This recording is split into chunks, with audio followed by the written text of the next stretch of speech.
everyone! Mapagpalang araw po sa ating lahat mga kabisnes mga papi. Panibagong araw, panibagong reaction video natin ngayon o panibagong gabi. Panibagong reaction video natin ngayon dito sa kabisnes. Dito muna tayo sa kabisnes. Natawa lang ako dito kay Ate Ninette. Ate Ninette! So well mga kabisnes mga papi, bago natin umpisahan ang sumabog na galit ni Ate Ninette dito kay Jinky. Nako Jinky, wag kang magpakita kay Ate Ninette. Jojombaging kanyan parang punching bag. Well mga kabisnes mga kapapi, ako ay nagbabakas sakali baka hindi pa kayo nakasubscribe sa aking munting bahay. Baka pwede pong pakipindot ng subscribe button dyan at ng notification bell para updated tayo lahat sa aking manire-reaction ng video sa Kabisnes Official, Papa Dins TV at Kabisnes Family at lalong-lalo na po dito sa ating mahal na Kalingap, si Kalingap Prab, Kuya Bal Santos Matubang, Ate Edna Vlog at Jack Tapia Matubang po. Huwag po natin kalimutan i-subscribe ang mga aking nabanggit na ating minamahal na pinapanood. So, proceed na tayo mga kabisnes mga kapapi. Ayun nga, narinig natin tong si Ate Ninette, bigla na lang bumulyaw. Parang masinggan ang bunganga. Ayari ka talaga, Jinky ka. Ayun, sino ba naman nang hindi magagalit sa ginawa nitong si Jinky? Pasumpa-sumpa ka pa. Diba? Sinabi mong mahal mo ako. Diba? Sabi niya, sorry po. Bawal po magmura lalo na't nakatalukbong ako. Sorry ha. So, yun nga, syempre sumumpa naman talaga ng sumumpa na hanggang dulo itong si Jinky. Hanggang dulo lang pala ito ng January. Tinapos na niya, no? So naglaho na si Jinky ngayon, hindi na siya nagpapakita, no? Katulad din siya ng mga ibang babae na nauna sa kanya. Biglang naglaho, parang bula, tapos biglang susulpot, parang jabute, di ba? So sabi ng narinig tayo dyan na nag-comment, narinig, nabasa pala, sorry na, ay eto daw si Jinky, nagbo-boyfriend pero hindi mahilig magbigay ng closure sa lalaki. Malay ba daw natin nandoon yan sa kapatid ni Nanay Mercy matutulog magjumbagan doon. Kayo ha? Bad kayo kung mag-comment kayo. Baka daw babalik ito dito kay Kuya Bong kasi wala nga daw sila closure. Well, pang napanood natin yung umalis na siya, closure na rin yun kasi sinabi na rin niya kay Mr. and Mrs. Kabisnes ayaw niya kay Kuya Bong. Yun nga, nasaktan si Mrs. Kabisnes doon dahil nga nangako siya na hanggang dulo lang para ng kanyang panty, di ba? Panting butas, charot lang. Yun nga at eto, naku, tumalak ang ating CCTV na si Ate Ninette. Go Ate Ninette, masingganin mo sila ng masingganin. Puntahan mo doon sa kamarin.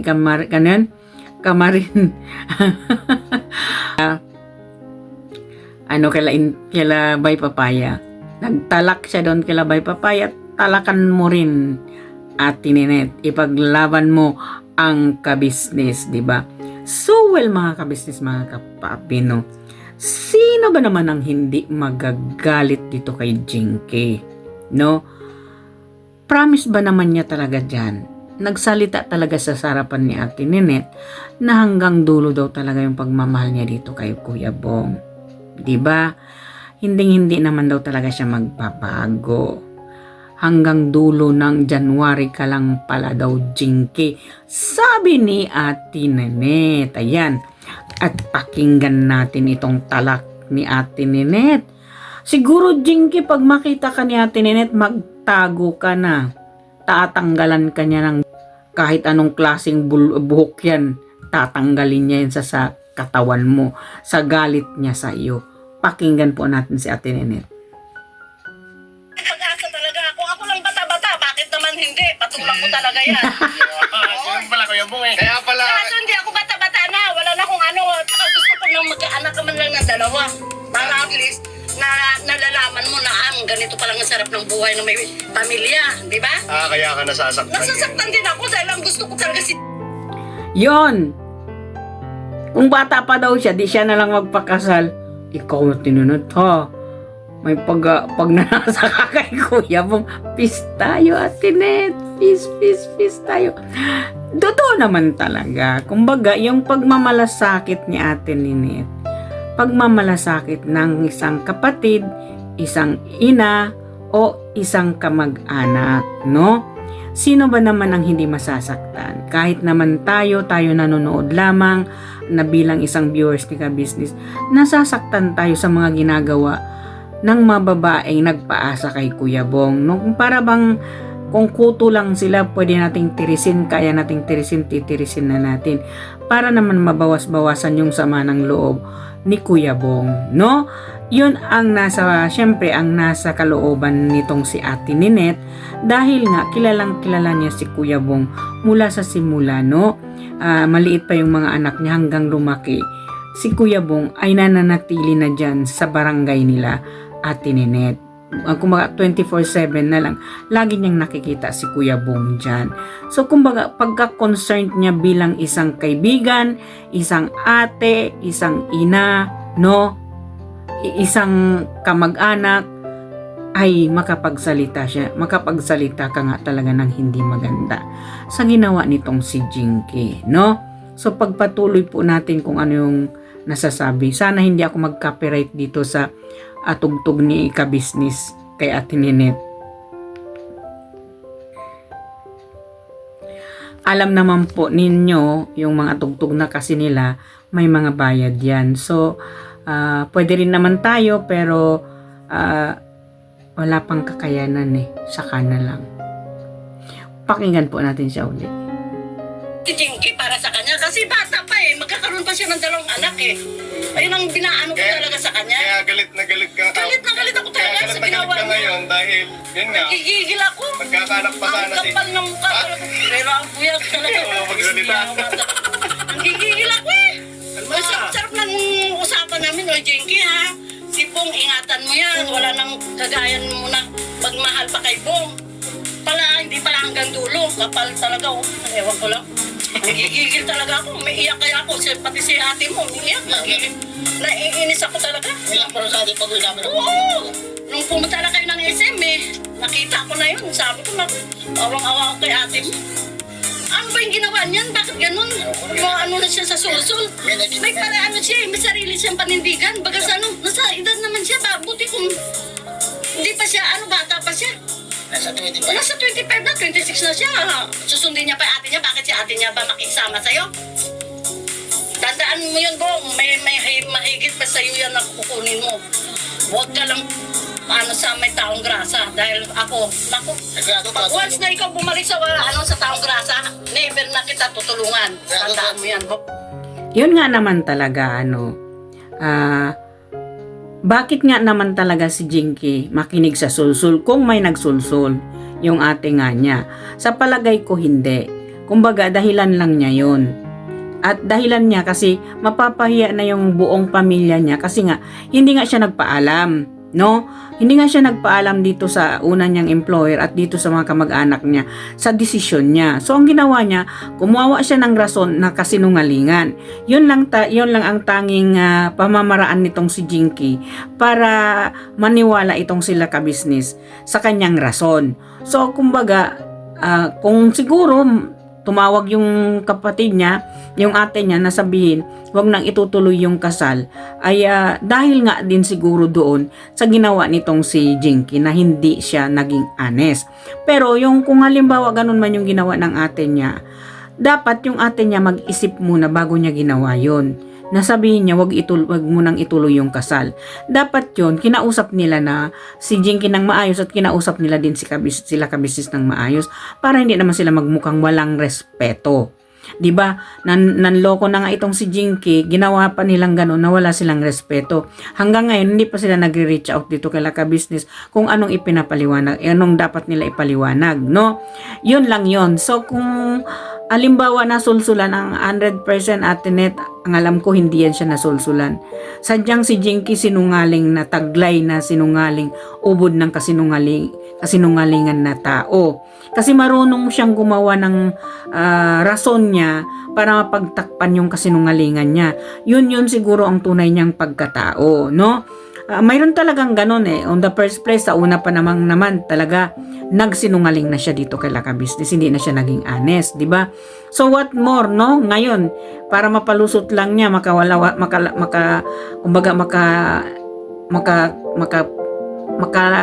makalabas lang siya doon sa sitwasyon na pinasok niya, magsisinungaling siya, gagawa siya ng kwento, di ba?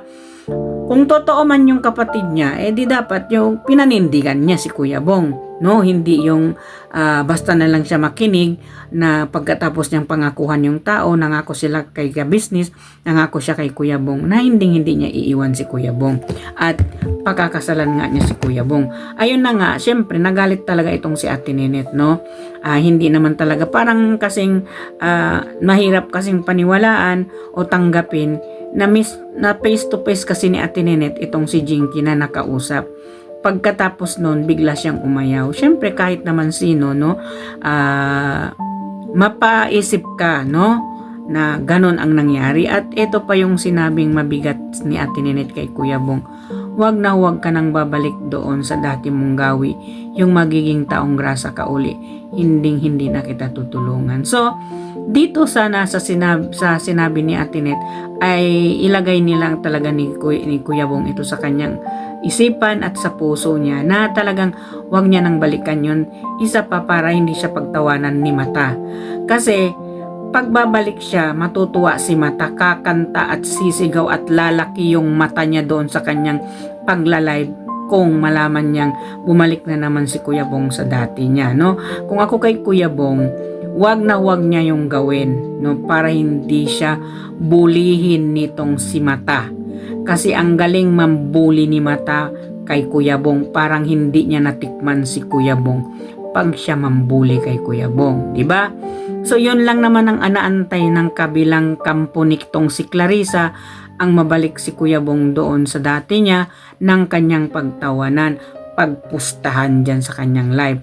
So dapat Ate Nenet talagang pugpugin itong si Kuya Bong sa advices na wag niya talagang gawin, ipamukha talaga sa kanya, ilagay talaga sa pangingisip niya kung anong kinahinatnan after gagawin niya yun. Pagtawanan talaga siya ng kanyang ex-girlfriend na si Laking Mata, no? So dito, no, sisihin man natin paulit-ulit itong sinungaling na girlfriend ni Kuya Bong, wala na tayong magawa, naglaho na siya parang bula. At saan? Kay ka-business at kay Kuya Bong, mahingi man lang siya ng tawad.